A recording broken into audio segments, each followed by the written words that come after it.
Olá, meus amigos do canal Critica Brasil, sejam todos bem-vindos. Este é o Critica Brasil News, que fala a verdade, doa a quem doer. Eu sou Aquias Santarém, carne e osso, mais osso do que carne, trazendo as principais notícias do Brasil e do mundo, para você ficar bem informado, bem antenado.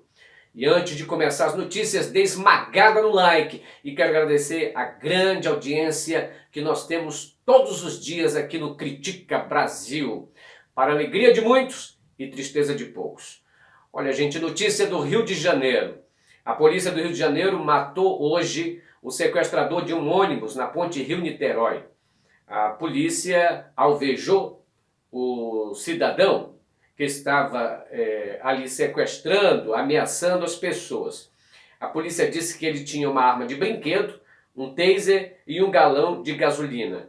Foi um atirador de elite que disparou, televisões que estavam ali filmaram, houve aplausos, enfim, foi um abatido, como diz a polícia. Olha, gente, falando sobre abate, eu podia comentar uma coisa bem simples.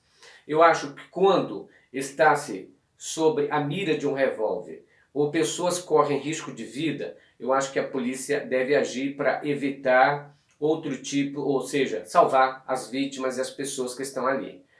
Agora, uma coisa é certa, a polícia do Rio de Janeiro, policiais mataram 881 pessoas em 6 meses no Rio de Janeiro.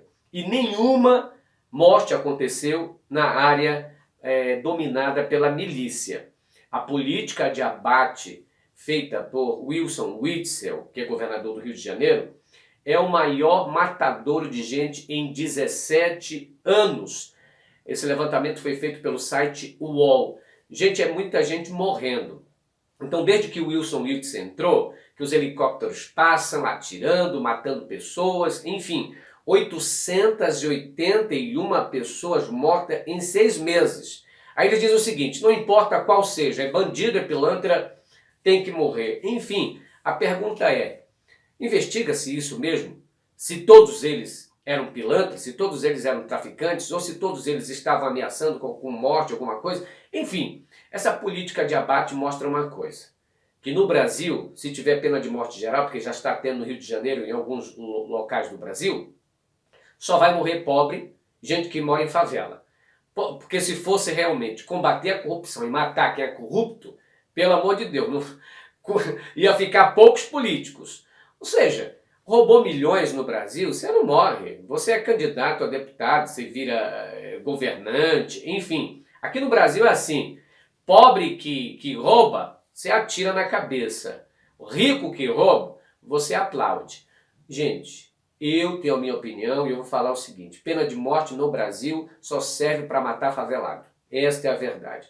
Agora, nesse caso aí, do ônibus sequestrado, a polícia não sabia se a arma era de brinquedo ou não, entende? Aí, então tem um monte de gente lá sob a arma de um doido, de um sequestrador, enfim. Aí tudo bem, eu acredito que a questão da ação letal seja eficiente para evitar o maior número de mortos.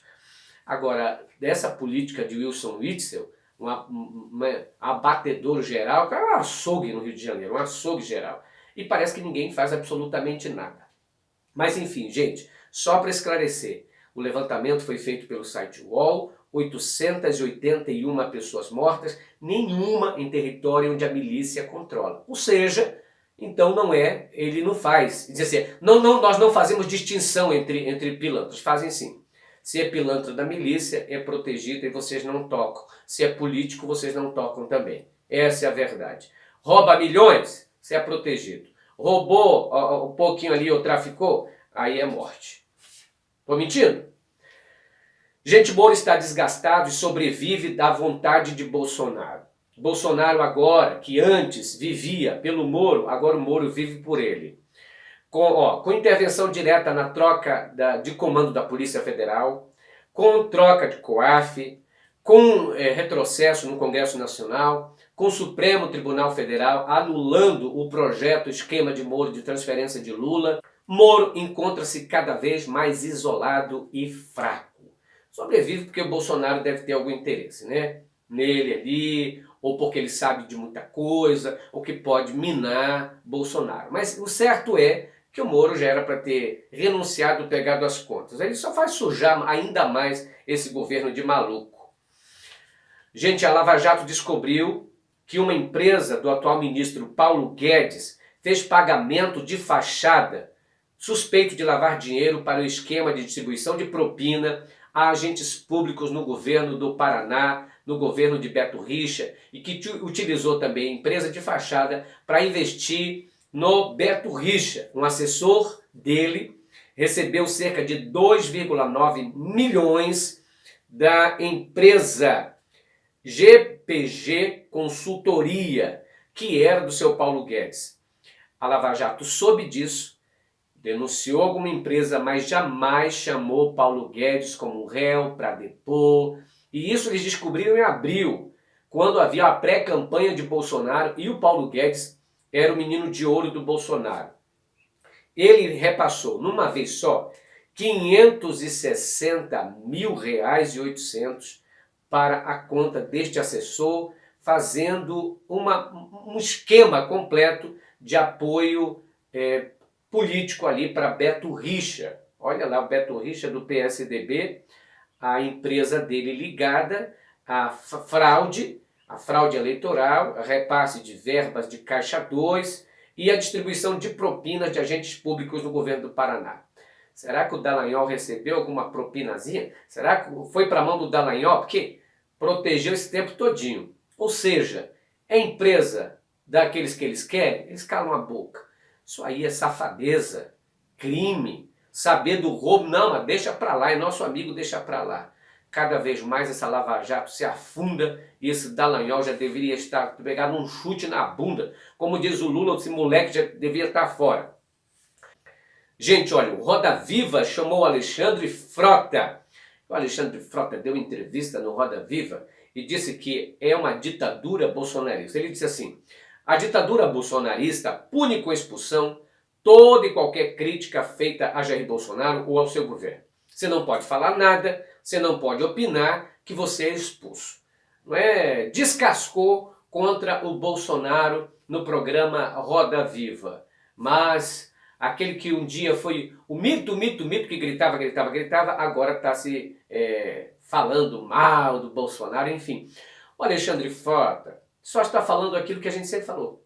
Todo mundo sabia isso. Todos nós que somos inteligentes sabíamos disso do Bolsonaro. O Alexandre Frota não sabia? Ou foi oportunista para ir na onda do bolsonarismo e ganhar votos e ganhar a eleição? Gente, olha, o favorito, a PGR, chamou democracia de um verdadeiro embuste.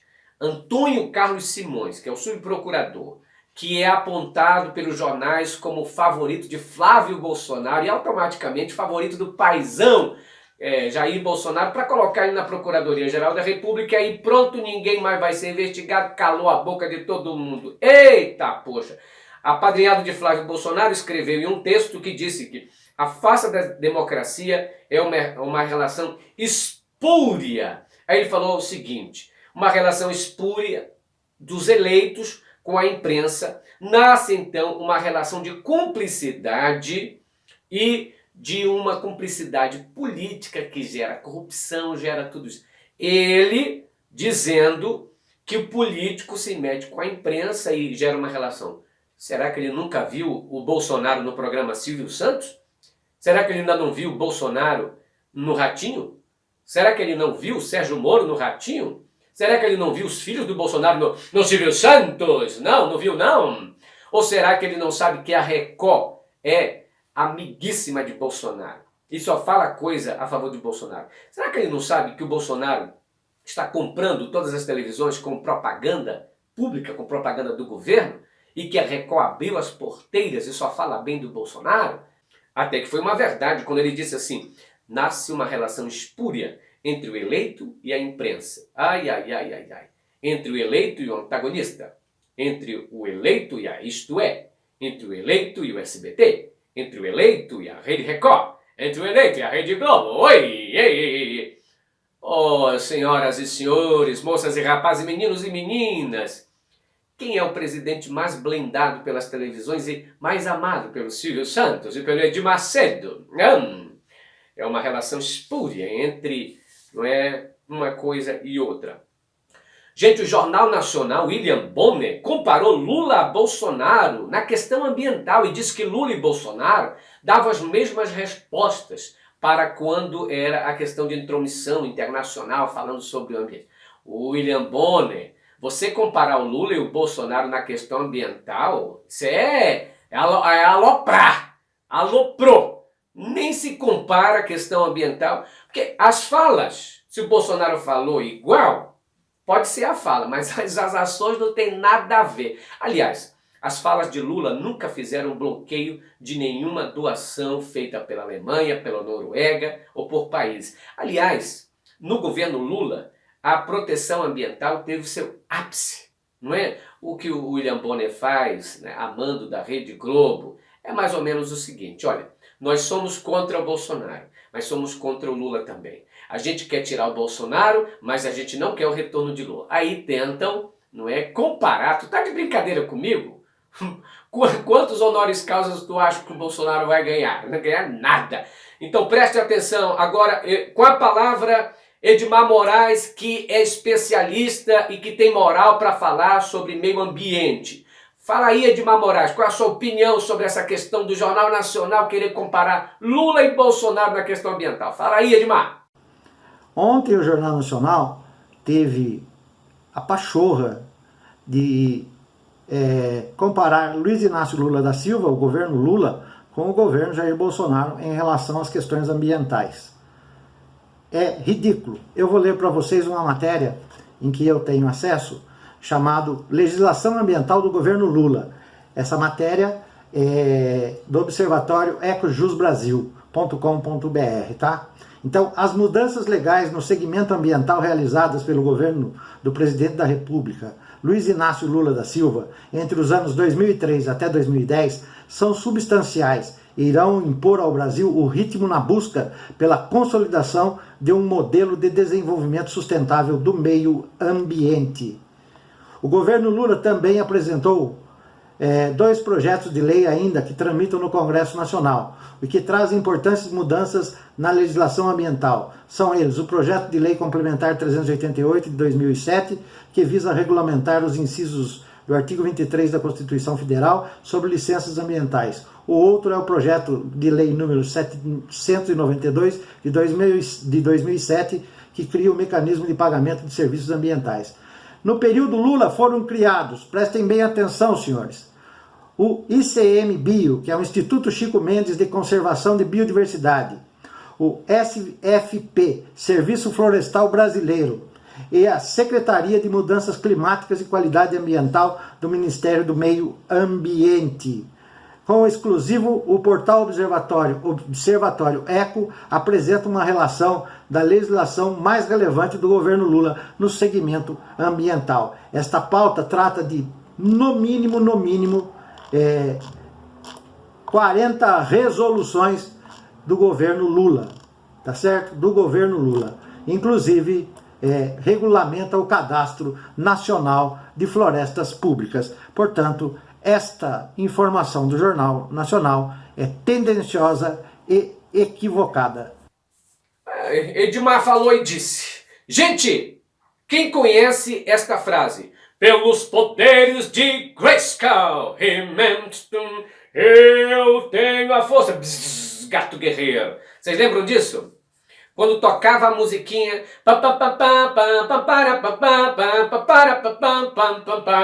He-Man. Quem lembra disso aí? Ah, na minha infância, gente, eu me lembro muito do He-Man. Eu que naquela época não tinha televisão em casa, papai não tinha televisão, e eu ficava na porta do vizinho assistindo lá das grades do muro, assistindo He-Man, o Gopo, o Castelo de Grayskull, a feiticeira. Pois é, gente. A Netflix vai lançar a série animada do He-Man. Vai ter o nome de Mestres do Universo, Revelação. E o He-Man você vai poder acompanhar revelações de que não foram colocadas lá, mas vai ser a nova série da Netflix. O pessoal fica perguntando, quanto que tu ganha da Netflix? Eu gosto da Netflix. Agora, Não tô ganhando nada não, gente, viu? Se sai coisa boa, tô falando aqui. Gente, dê esmagada no like. Em setembro eu vou estar em Manaus. Vou fazer um show em Manaus no auditório e vou fazer palestra na Universidade Federal do Amazonas. O auditório é top das galáxias. Já tive uma resposta bacana, mas eu ainda não vou falar por causa da data. Beijo, olha, em setembro eu vou estar em Manaus, em novembro em São Paulo, fazendo show e fazendo palestra. Top das galáxias. Esmaga no like, compartilha esse vídeo e se inscreva neste canal. Critica Brasil, falando a verdade, doa quem doer. Tchau, pessoal, a gente volta às 20h30, ao vivo para todo o Brasil. Tchau.